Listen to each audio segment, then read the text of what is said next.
Goku takes the lead back by mastering Super Saiyan while only using 10.5 months in the time chamber. Yep. And even then, he had to spend a good amount of that time teaching Gohan how to transform in the first place. Vegeta. I don't know why Vegeta fans argue this with me. It's kind of flagrant several. Let me actually apply the appropriate context that the show applied, okay, in universe multiple times. Goku actually tells Vegeta, you are actually destroying your body. At a certain point in time, your body requires the rest to build all the way up to benefit from 100% of what it is. He tells Vegeta, you know, going in that place just takes too much out of me, right? He says, if you think training in that place is the same thing, destroying your body in that place is the same thing as training, then, so even the anime managed to capitalize on this. But moving forward in Dragon Ball Super, which is just as much Dragon Ball as Dragon Ball Z, Whis explains, someone who can literally look back in time. If you were lying on your stroke game, he could literally pull it up for you with his staff and be like, that ain't what you was just describing. Okay, so Whis knows what he's talking about, and he explains that there is no struggle for Vegeta to stay ahead of Goku if he relaxes his body. Essentially, Vegeta has been nerfing himself the entire time.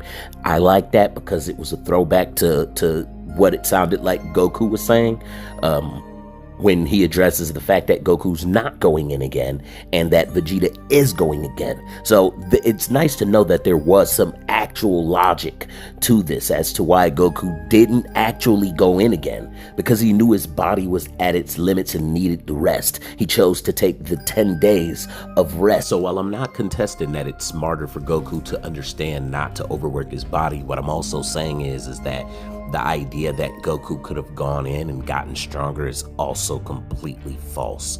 You know, they point out that Goku didn't spend the entire 1 year in and he didn't go in again. But in actuality, even if he had, he would have made the problem worse, which is exactly what he explained to Vegeta.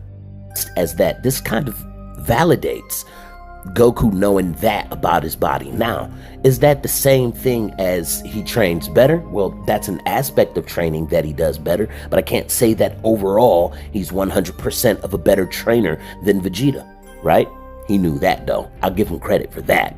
But basically, what we find out is it's not a pathetic thing. You were destroying your body. Check this out. Times in the series, Goku's just a more effective trainer than Vegeta. He even uses the time chamber for another year. The only difference after is this. you could argue Vegeta works harder. You could argue Vegeta's, like, I guess, more favorable to what we value as hard work. It's silly humans, independency, all these other things. But in terms of being a fighting... Hey, I get at the Goku in that atmosphere where Goku understands that the body has got its limits and you're not receiving. And even if Goku doesn't understand that to the extent that Whis does, even if Goku doesn't understand that if Vegeta knows this, he has no problem staying ahead of Goku, like Whis confirmed, he still knew enough, and it was still in that territory to where I say, hey, I get a credit to Goku for knowing that. However, I would also say it makes sense.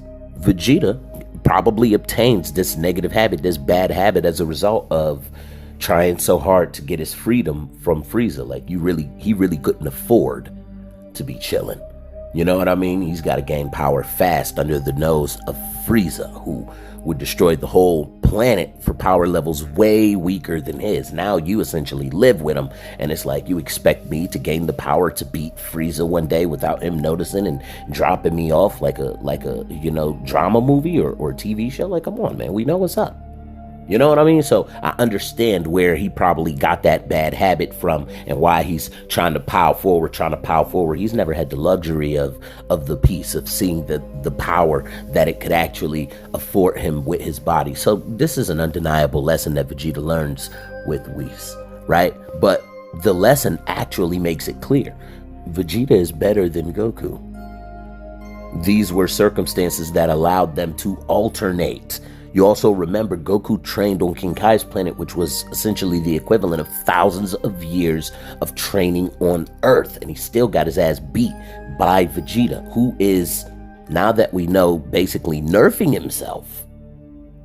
Okay, so important contextual things that allow them to both kind of share the number one spot to alternate. But somebody got more potential than the other, and Vegeta got more potential than Goku. It is his body do. Check this out. Genius. Vegeta is one, without a doubt, but Goku has just been superior consistently in the series. Only to Not actually. Goku's had superior circumstances. Okay, having a Dragon Ball wish to help him thrive. I know y'all niggas hate me bringing that up. You know, getting found by Grandpa Gohan, getting found by Master, you know, getting the train from Master Roshi, getting the Korin training, getting the Popo training, getting the Kami training, getting the King Kai training, the equivalent to several thousands of years of training on Earth, and, you know, the privileges and the afterlife and all of these things. It's kind of like, you know, you take one of these things away, right? I'm fine with admitting that Vegeta doesn't, you know, at that point in time, doesn't understand that he is essentially nerfing himself and destroying his body at certain extents. At certain points, his body does need to rest and would actually benefit from it in a way that you would grow to respect if you had been able to try that out. But you didn't try that out, right? So I'm perfectly fine admitting that he don't have the advantage in that part of the understanding, you know, in that part of the training. But at the same time, Goku don't have the advantage in how hard he's willing to work for it. And, you know, essentially it's like, if Vegeta find this out, it's over. You know, and I get it, they're both building potential, but he don't have the advantage in his body being able to keep up with those levels without all of those elements. He don't have that. This is the reason why if Vegeta gets something, or when Vegeta got something like spirit control, it was massive, which he already had to certain degrees spirit control, but they really like polished it. Like they really like, you know, pause.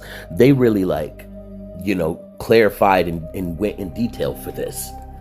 When Vegeta goes to Planet Yardrat, he didn't get just some little meditation. He didn't just get taught how to meditate. Like, he was out there advancing. Check this out. He'll be far behind Goku Whether and it's Gohan, copying others which or might even be the being most innovative. pathetic thing I've ever heard. Yeah. After this, Vegeta vows to never But fight again. Vegeta later Never on, mind. to be clear though, just because niggas like, oh yeah, by the way, Carthu, LOL. Before people like start raising pitchforks at me, the 10 Vegeta fans in this comment section, oh no, this is gonna have more than all 10. This is gonna have like the 5,000 millions and millions. Anyway, before y'all get mad though, Vegeta does step his shit up. I will say that Vegeta learns over time, especially in Super, if you've read it, that yeah, he evolves his ideology. But for the longest of times, no, Goku just trains better. It's the most. Not actually. Let me keep it real. In actuality, Vegeta was ahead of Goku, and the hyperbolic time chamber allowed Goku to step up. Okay, the hyperbolic time chamber allowed Goku to do what Vegeta was already considering trying to do. He was already trying to figure out how to ascend. The circumstances of Goku being, taught and knowing about the Room of Spirit and Time because of his training with Popo and Kami and understanding all of that allowed Goku to have the tools where Goku's help was massively valuable at this point in time. Okay? And Goku pulls ahead through knowing the dangers of overworking the body. This is fine. I accept this. Pathetic thing I've ever heard. After Yes, the 7-year time skip, it only gets worse for Vegeta. Yes, it Goku does. is so much stronger than him when showing off a glimpse of Super Saiyan 2 in his fight with Yakon that Vegeta allows himself to be used by Babidi. So Well, this is another thing I gotta say. Goku spends 7 years training in the afterlife with privileges, with less stamina drain, to learn the ins and outs of things. He's got multiple avenues, all types of things he could be learning.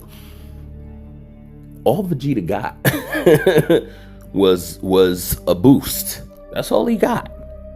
Which to me was like, whoa. It seemed like they wanted it to be even because Goku had less stamina drain while dead, as long as he doesn't go to Super Saiyan 3 levels of power. So where Goku thought that he would be able to win, and where Goku does have less stamina drain from being dead at the level of Super Saiyan 2, Goku still got tooted up and still got put to sleep at a time where Goku was actually panicking of what would happen to his damn son in the distance if they didn't stop fighting right then and there.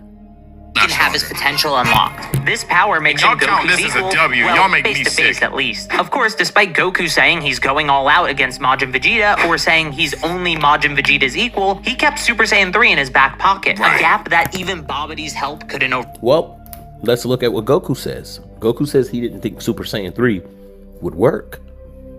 First, he doesn't know how much or how fast it drains, and he doesn't want to lose.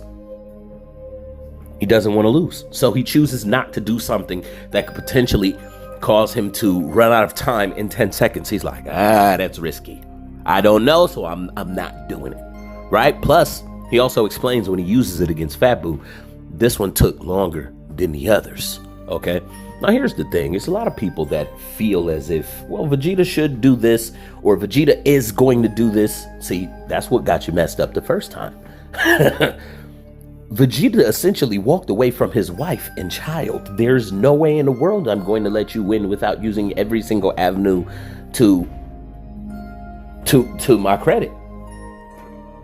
I gave up on my family for this. If you think I'm going to eat a sensu bean with you and be seen by my wife holding your hand, it's going to look like I ran away from my family to be with Goku.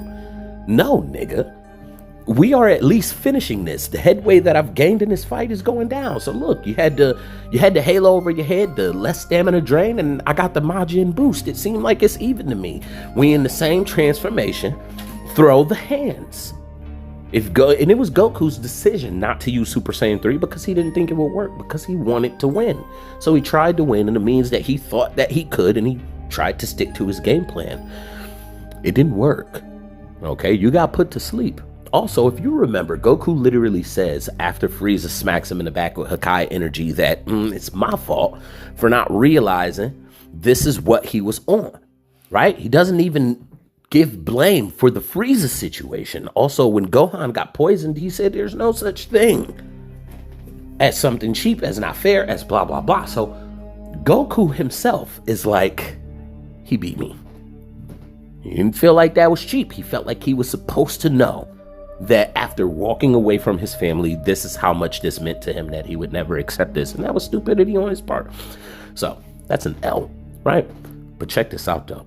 Because Dragon Ball Daima even explained a few more things. It explains that not even a year after the Buu Saga, Vegeta has achieved Super Saiyan 3 without being in the afterlife with all of these avenues and advantages. He didn't have all of that, but he has Super Saiyan 3 without any stamina drain. He gets shrunk down to being young again, to being a child again, and hasn't even gotten used to being in that body. And here he is, doing better than Goku with 0 stamina drain. Also, when Battle of Gods comes around, he surpasses Goku's level of power and allows Goku to be the one for Super Saiyan God in the ritual. And it becomes a whole lot more complicated when you address the fact that, okay, you've been nerfing yourself. So Whis basically clarifies right then and there, like, the only reason why you guys have been alternating is because you've been nerfing yourself. Vegeta wins. Overcome. I could definitely talk about the Buu Saga more, but this is the arc where Vegeta's big moment is saying, I'm not him. Do I need to say anything else? Yeah, that's Luckily out. for us, modern Dragon Ball really... Ooh, that's so negatively geared. No, this is cool. This is a big moment of him being able to say, God damn, you throwing him. Homie throwing him. And the reason why this is actually dope is because anybody in combat sports, anybody that's got the heart of somebody combat capable, can give respect to somebody based on what they can do, even if you didn't want to root for them. I didn't want to root for you, bro, but I saw some stuff out there that I was like, whoa. And being able to do this while admitting, like, ah, damn, you better than me right now. That was the positive development, where it doesn't destroy you inside. And we know how much you want to be the best. Haters like Carthu maybe intentionally misinterpreted this, but still misinterpreted this. The Vegeta haters look at this as, this means Vegeta will never try again. Well, damn, does it mean all that?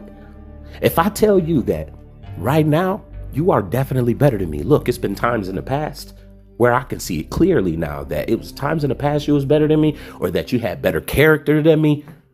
You know what I mean? The time that I was better than you, maybe you had better character than me. The time that, you know what I'm saying, this, that, or the third, you was the better man in terms of power, right? But doing that with a smile on his face was the development that we saw in Vegeta, where now it's like, I'm going to continue to aim to be the best. And with this tweak, it's just like Goku philosophy. I can admit that this guy's better than me. I still think I can be the best, and I'm gunning for it. But right now, this guy is incredible. And they can admit that, you know, just like in the end of the Tournament of Power, Vegeta's like, what an incredible warrior, right? Gave him credit. In the end, any fool could see you've been the strongest now up until this point, right?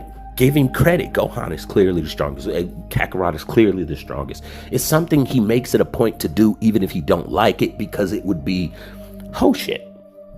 Ho shit to deny the obvious right in front of your face just because you don't like it. But being honest, hey, I don't like it. I'm not going to pretend and be like, yeah, great job, man.